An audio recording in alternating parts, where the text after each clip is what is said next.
Welcome back बच्चों। कैसे आप सभी लोग? आई होप आप सभी बढ़िया होंगे।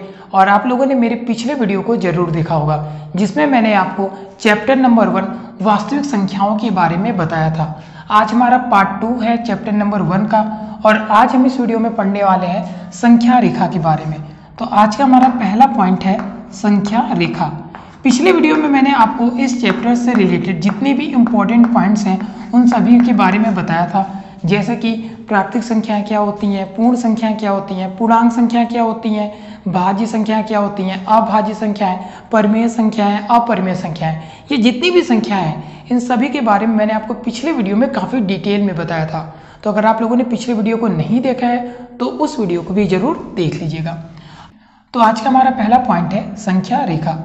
संख्या रेखा क्या होती है? आपको देख के ही समझ में आ रहा है, यहाँ पे क्या लिखा है? संख्या रेखा। इसका मतलब यहाँ पे एक रेखा है और ये एक ऐसी रेखा है जिस पर इन संख्याओं को हम प्रदर्शित करते हैं, उसे हम क्या कहते हैं? संख्या रेखा। यानी एक ऐसी रेखा जिनमें सभी प्रकार की संख्याओं को या हम कह सकते हैं वास्तविक संख्याओं को प्रदर्शित किया जाता है, ऐसी रेखा को हम संख्या रेखा कहते हैं। और संख्या रेखा में जो बीच में होता है वो होता है 0 और 0 के राइट साइड में होती है धनात्मक संख्या, यानी +1, +2, +3, +4, +5। ऐसे ही आगे जब आप जाओगे तो क्या आ जाएगा? अनंत। इसी प्रकार जब हम 0 के लेफ्ट साइड जाएंगे तो -1, -2, -3, -4, -5, ऐसे ही ये अनंत तक हम बढ़ते जाएंगे। ठीक है, तो ये हमारी हो गई एक रेखा जिसपे हमने लिख दिया है कुछ संख्याएं। अब ये जो संख्याएं होती हैं सभी प्रकार की संख्याएं होती हैं जितनी भी मैंने आपको कल बताया था। इन संख्याओं को हम क्या कहते हैं? वास्तविक संख्याएं। ठीक है, जब यहाँ पे आप देखोगे तो कल मैंने आपको बताया था प्राकृतिक संख्याएं क्या होती हैं?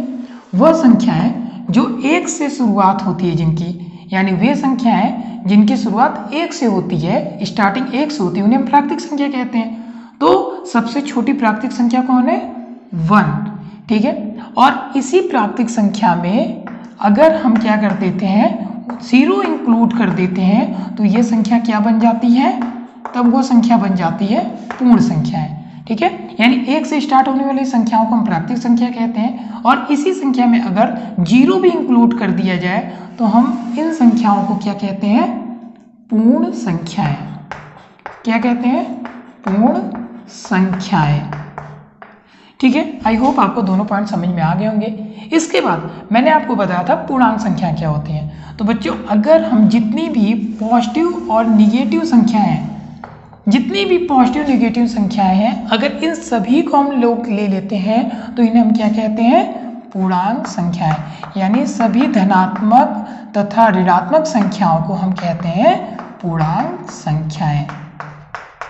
ठीक है, इसके बाद मैंने आपको बताया था परिमेय संख्या क्या होती हैं। तो वो संख्याएं जो p/q के रूप में लिखी जा सकती हैं उन्हें हम क्या कहते हैं? परिमेय संख्याएं कहते हैं। ठीक है, तो यानी संख्या रेखा एक ऐसी रेखा होती है जिस पर हम सभी वास्तविक संख्याओं को, यानी जितनी भी ये संख्याएं हैं, इन्हें हम प्रदर्शित करते हैं, लिखते हैं। आई होप आपको ये चीजें समझ में आ गई होंगी। आज का हमारा सेकेंड पॉइंट है अभाज्य गुणनखंड। अभाज्य गुणनखंड। अब सामने मैंने लिखा हुआ है अभाज्य गुणनखंड, तो इसका मतलब क्या होता है? अगर आप लोगों ने पिछला वीडियो देखा है तो मैंने उसमें आपको बताया था अभाज्य संख्याएं क्या होती हैं। तो एक बार फिर से मैं आपको बता दे रहा हूं, अभाज्य संख्याएं वो संख्याएं होती हैं जो 1 से और खुद से बस कटती हैं। किससे? 1 से और खुद से कटती हैं, जो उन संख्याओं को हम कहते हैं अभाज्य संख्याएं। ठीक है, फिर से बता दे रहे हैं, अभाज्य संख्या क्या होती है? वे संख्याएं जो 1 से कटे और खुद से कटे उन्हें अभाज्य संख्या कहते हैं। जैसे कि मैंने यहाँ पे लिखा 3 देखिए, या तो 1 से कटेगा या तो खुद से कटेगा, तो 3 क्या है? एक अभाज्य संख्या है। मैंने यहाँ पे लिखा 2 क्या है? एक अभाज्य संख्या है। क्यों? 2 जो है वो 1 से कटेगा या फिर 2 खुद से कटेगा, तो ये क्या हो गई? अभाज्य संख्या है। जैसे कि मैंने लिखा यहाँ पे 5 क्या है? ये भी एक अभाज्य संख्या है। क्यों? क्योंकि ये खुद से कटेगा, 5 एकम 5 और 1 से कटेगा। तो ऐसी संख्याएं जो 1 से कटे या खुद से कटे उन्हें अभाज्य संख्या कहते हैं। अब इसके बगल में एक और शब्द लिखा हुआ है गुणनखंड। इसका मतलब क्या होता है? तो खंड मतलब आपको पता है छोटे छोटे भाग। तो किसी भी संख्या को, किसी भी भाज्य संख्या को जब हम गुणे के रूप में उसको छोटा छोटा कर देते हैं, खंड खंड कर देते हैं, तो उसे हम गुणनखंड कहते हैं। जैसे मैंने यहाँ पे लिखा 12, मैंने यहाँ पे लिखा 12। अब इसको हम क्या लिख सकते हैं? 2 गुणे 3। ठीक है, मैंने 12 को लिख दिया 2 गुणे 3। 12 क्या है? 12 एक प्रकार की भाज्य संख्या है। क्यों? क्योंकि 12 जो है वो 2 से भी कटेगा, 3 से भी कटेगा, 4 से भी कटेगा और 12 खुद से भी कटेगा, 6 से भी कटेगा। तो ये क्या हो गए? ये एक भाज्य संख्या है। ठीक है, इसके गुणनखंड भी आप देखोगे तो कितने हैं? 2 गुणे 3। ठीक है, तो ये एक क्या है? भाज्य संख्या है। अब इसमें जब आप 2 को देखोगे तो 2 क्या है? एक अभाज्य संख्या है। अगेन 2 आया है, 2 क्या है? एक अभाज्य संख्या है। 3 भी क्या है? एक अभाज्य संख्या है। यानी किसी भी भाज्य संख्याओं को अभाज्य संख्याओं के रूप में गुणा करके छोटे छोटे भाग में करना अभाज्य गुणनखंड कहलाता है।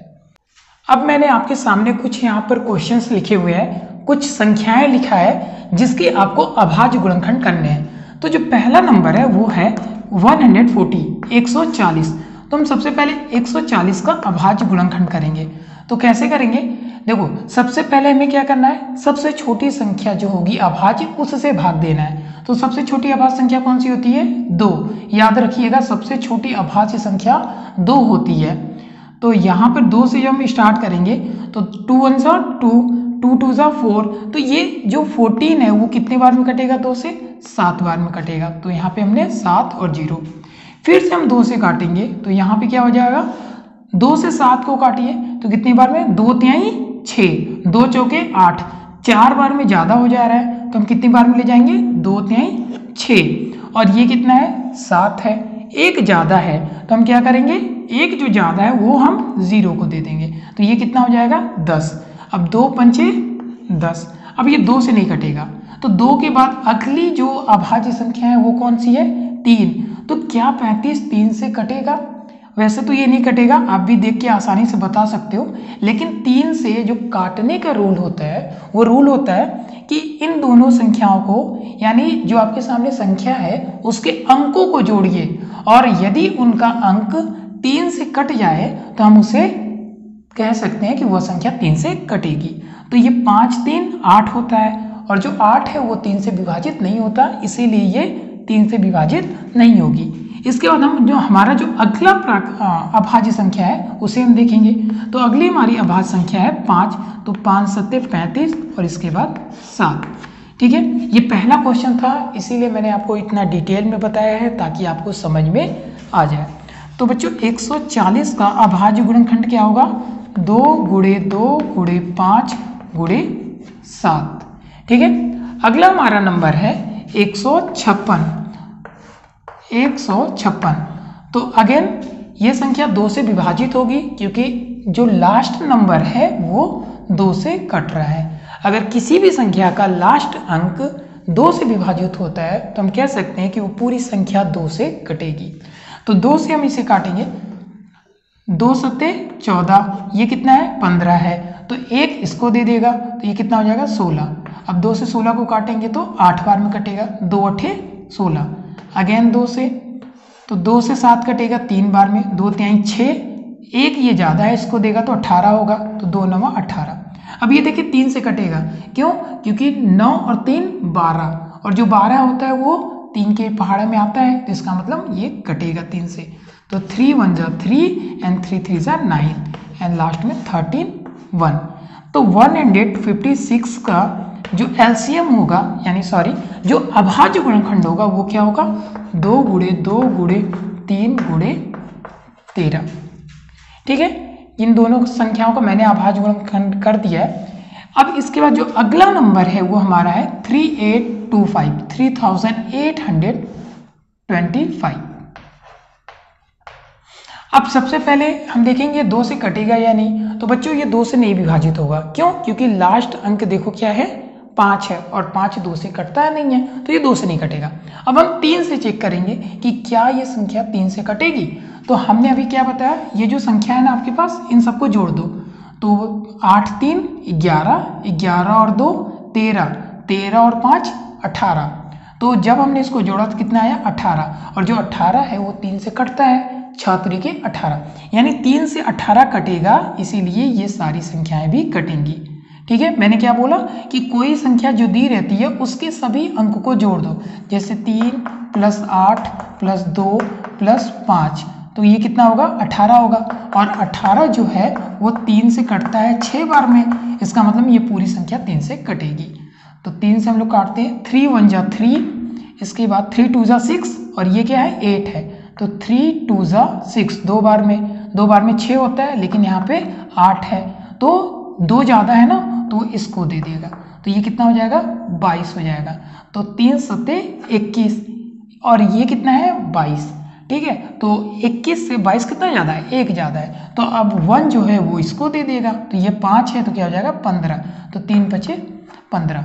अब देखो ये 3 से कट रहा है कि नहीं, तो फिर से जल्दी से हम इसे जोड़ेंगे, 7 × 5 = 12, 13 × 14 और 1 × 15, 15 3 से कटेगा, मतलब ये पूरी संख्या 3 से कटेगी। 3 × 4 = 12, इसके बाद 3 दूनी 6, 1 ज़्यादा है, इसको देगा, तो 15, 5 × 3 = 15। अब ये कटेगा या नहीं 3 से, फिर से जोड़ते हैं, 4 × 2 = 6 और 6 × 5 = 11, और 11 जो है वो 3 के पहाड़े में नहीं आता है, इसका मतलब ये 3 से विभाजित नहीं होगा। तो अगली हमारी अभाज्य संख्या 5, तो हम 5 से काटेंगे, तो 8 × 5 = 40, और ये कितना है 42, 2 ज़्यादा है, तो इसको देगा 5 को, तो ये क्या हो जाएगा 25, 5 × 25। फिर से 5 से काटिए, 5 × 1 = 5, और ये क्या है 8 है, 3 ज़्यादा है, तो इसको देगा, तो ये हो जाएगा 35, 17, और ये। तो यहाँ पे 3825 का जो अभाज्य गुणनखंड होगा, 3825 का जो अभाज्य गुणनखंड होगा वो होगा 3 × 3 × 5 × 5 × 17। ठीक है, मैंने यहाँ पर 3 क्वेश्चंस किए हैं, और ये सारे क्वेश्चन आपके बोर्ड एग्जाम में पूछे गए हैं। अब ये जो क्वेश्चन है 5005, ये आपको इसका सॉल्यूशन करना है, और कमेंट बॉक्स में इसका आंसर कमेंट करना है। ठीक है, आज का हमारा नेक्स्ट पॉइंट है एचसीएफ और एलसीएम, जिसे आप हिंदी में बोलते हैं लघुत्तम समापवर्ती और महत्तम समापवर्ती। तो एलसीएम का फुल फॉर्म क्या होता है, लोवेस्ट कॉमन मल्टीपल, क्या होता है लोवेस्ट कॉमन मल्टीपल, और एचसीएफ का क्या होता है हाईएस्ट कॉमन फैक्टर। ये एचसीएफ और एलसीएम का फुल फॉर्म होता है। ठीक है, अब यहाँ पे मैंने कुछ संख्याएं लिखा है, 12 15 21, 17 23 29 और 26 91, यहाँ पे मैंने कुछ संख्याएं लिखा हुआ है। अब इसमें आपको इसका मसा और लसा निकालना है। तो सबसे पहले आपको क्या करना है, अभाज्य गुणनखंड कर देना है। ठीक है, 12 का अभाज्य गुणनखंड करना है, 15 का अभाज्य गुणनखंड करना है, और फिर इसके बाद 21 का अभाज्य गुणनखंड करना है। तो 12 का गुणनखंड क्या होगा, अभाज्य गुणनखंड 2 × 3, 2 दूनी 4, 4 × 3 = 12। ठीक है, अब 15 का अभाज्य गुणनखंड क्या होगा, 3 × 5, और 21 का क्या होगा 3 × 7। ठीक है, अब इसमें हमें बताना है मसा और लसा। सबसे पहले हमें क्या करना है, सबसे पहले हमें करना है बच्चों अभाज्य गुणनखंड। क्या करना है, अभाज्य गुणनखंड। ठीक है, अब इसके बाद इसका हमने गुणनखंड किया, कितना आया 2 दूनी 4 3 12, 3 5 15, 3 7 21। अब जब हम मसा निकालते हैं ना, तो हम ऐसी संख्या खोजेंगे जो इन दोनों में हो। ठीक है, ऐसी संख्या जो इन तीनों में हो। ठीक है, इनके अभाज्य गुणनखंड में आप ऐसी संख्या खोजो जो तीनों में हो। ठीक है, तो 2 इसके पास है लेकिन इसके पास नहीं है, इसके पास भी नहीं है। 5 इसके पास है बट इन दोनों के पास नहीं है। 7 इसके पास है बट इन दोनों के पास नहीं है। लेकिन जब बच्चों आप ध्यान से 3 को देखोगे तो जो 3 है ना, ये तीनों के पास है, यानी 12 में भी 3 है, 15 में भी 3 है और 21 में भी 3 है, तो वो हमारा क्या हो जाएगा मसा। यानी ऐसी संख्या जो तीनों में रहेगी उसे हम क्या बोलेंगे मसा।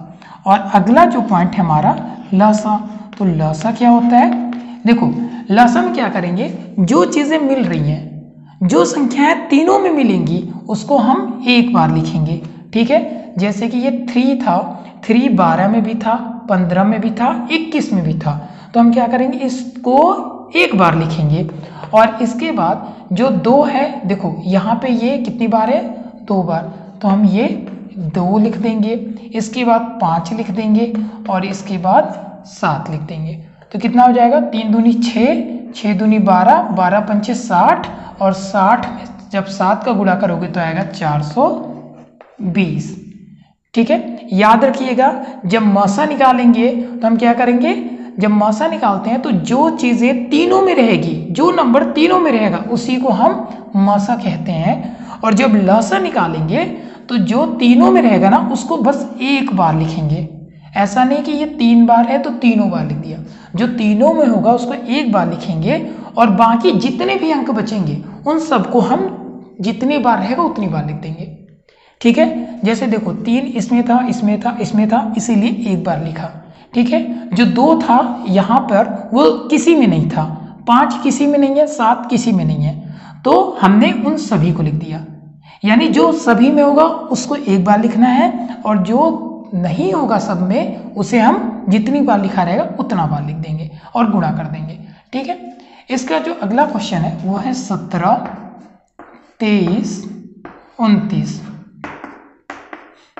तो यहाँ पे क्या होगा, 17 का गुणनखंड क्या होगा, 1 गुणे 17, क्योंकि 17 क्या है, अभाज्य संख्या है। 23 का भी हो जाएगा 1 गुणे 23 और 29 का भी हो जाएगा 1 गुणे 29, ठीक है। तो इसका मौसा क्या हो जाएगा, इसका मौसा होगा बच्चों, जो तीनों में होगा उसे मौसा बोलते हैं। तो इन तीनों में आपको क्या दिख रहा है, जो तीनों के पास हो, तो मुझे दिख रहा है 1, मुझे 1 दिख रहा है, तो इसीलिए इसका मौसा कितना हो जाएगा 1। और लसा कितना होगा, लसा मैंने क्या बताया था, जो तीनों में होगा उसको एक बार लिखना है, ठीक है। जो तीनों में होगा उसको एक बार लिखना है और बाकी जितने हैं उन सभी को लिख देना है, यानी 17 गुणे 23 गुणे 29। जब आप इसका गुणा करोगे तो यहाँ पे आपको लसा मिल जाएगा। आई होप आपको ये चीज़ें समझ में आ गई होंगी। इसके बाद जो अगला क्वेश्चन है हमारा वो है 26। तो 26 का जब आप अभाज्य गुणनखंड करोगे तो क्या आएगा, 2 गुणे 13, 13 दूनी 26। इसका जब 91 का करोगे तो कितना आएगा, 13 सत्ते 91, ठीक है, 13 सत्ते 91। तो इनका मौसा क्या हो जाएगा, मौसा क्या होगा, देखो मौसा क्या होता है, जो दोनों में होगा, तो भाई यहाँ पे 13 ऐसा नंबर है जो दोनों में है, तो 13 क्या हो जाएगा, मौसा हो जाएगा, 13 क्या होगा, मौसा हो जाएगा। और जब बच्चों लसा की बात करेंगे तो मैंने क्या बताया था, जो दोनों में होगा या जो तीनों में होगा उसे हम एक बार लिखेंगे, ठीक है। ऐसा नहीं कि 2 बार है तो दोनों बार लिख देंगे, एक बार लिखेंगे और जो नहीं मिलेगा उसको अलग से लिख देंगे। ये अब गुणा कर दीजिए तो कितना आएगा, 7 दूनी 14 और 14 में 13 का करेंगे तो 182। ये आपका हो जाएगा लसा और मौसा। आई होप आपको समझ में आ गया होगा ये जितने भी मैंने यहाँ पे क्वेश्चन किए। बच्चों लसा और मौसा से ही संबंधित अगला जो हमारा क्वेश्चन है वो है 306 और 13 14 का मौसा 18 है। यहाँ पे मौसा मैं भूल गया था लिखना।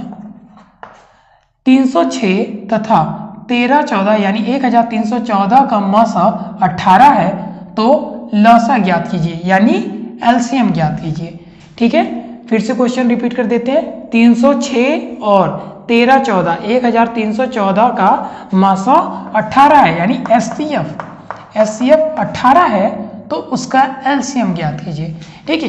ये क्वेश्चन आपके बोर्ड के एग्जाम में कई बार पूछा गया है, तो इसको ध्यान से सुनिएगा, ठीक है। यहाँ पे 2 संख्याएं दी हुई है, पहली संख्या ये दी हुई है, पहली संख्या कितनी है 306, दूसरी संख्या कितनी है, दूसरी संख्या है बच्चों 1314। अब इसके बाद दोनों संख्याओं का क्या लिखा हुआ है, दोनों संख्याओं का मसा 18 और पूछा क्या है, दोनों संख्याओं का लसा। ये आपसे क्वेश्चन पूछ रहा है कि दोनों का मसा अगर 18 है तो लसा ज्ञात करो। तो इस क्वेश्चन को सॉल्व करने के लिए हमारे पास एक फॉर्मूला है बच्चों, और वो फॉर्मूला है पहली संख्या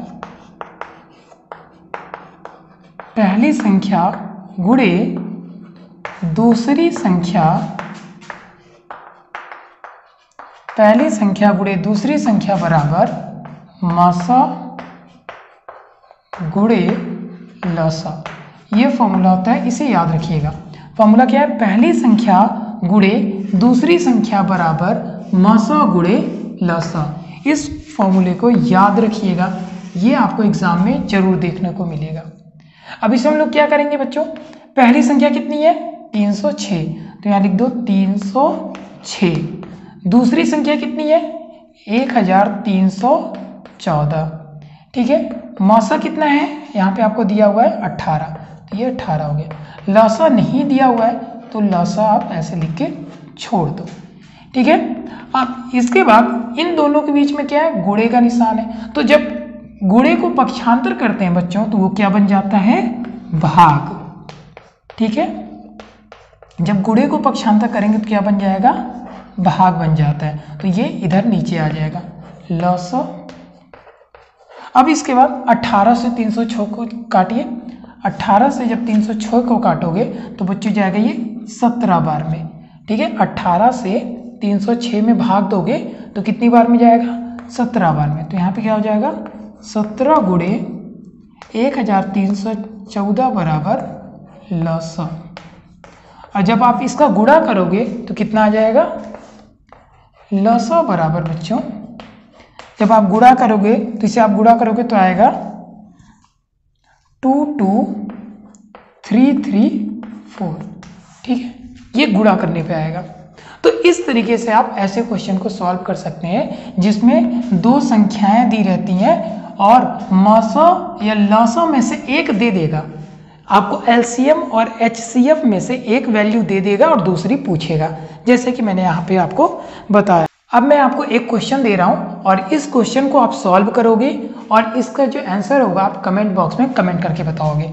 दो संख्याएं कौन कौन सी हैं, दो संख्याएं आपकी हैं, एक 99 और एक 153, और इनका मौसा कितना है, इनका मौसा है बच्चों 9, इनका मौसा है 9 और इनका आप लसा ज्ञात करके बताओगे, ठीक है। सेम इसी तरीके से आपको करना है। तो आई होप ये वीडियो आपके लिए यूजफुल होगा, आपको ये सारी चीज़ें समझ में आई होंगी। नेक्स्ट वीडियो में हम लोग पढ़ेंगे अपरिमेय से संबंधित प्रश्न, जैसे कि √3 एक अपरिमेय संख्या है, सिद्ध कीजिए। √2 एक अपरिमेय संख्या है, और इसके बाद हम लोग शांत परिमेय संख्या है और अशांत परिमेय संख्याओं से भी संबंधित क्वेश्चन करेंगे। तो कमेंट बॉक्स में जरूर बताइएगा कि आपको ये वीडियो कैसा लगा। मिलते हैं नेक्स्ट वीडियो में, तब तक के लिए बाय, थैंक्स फॉर वॉचिंग।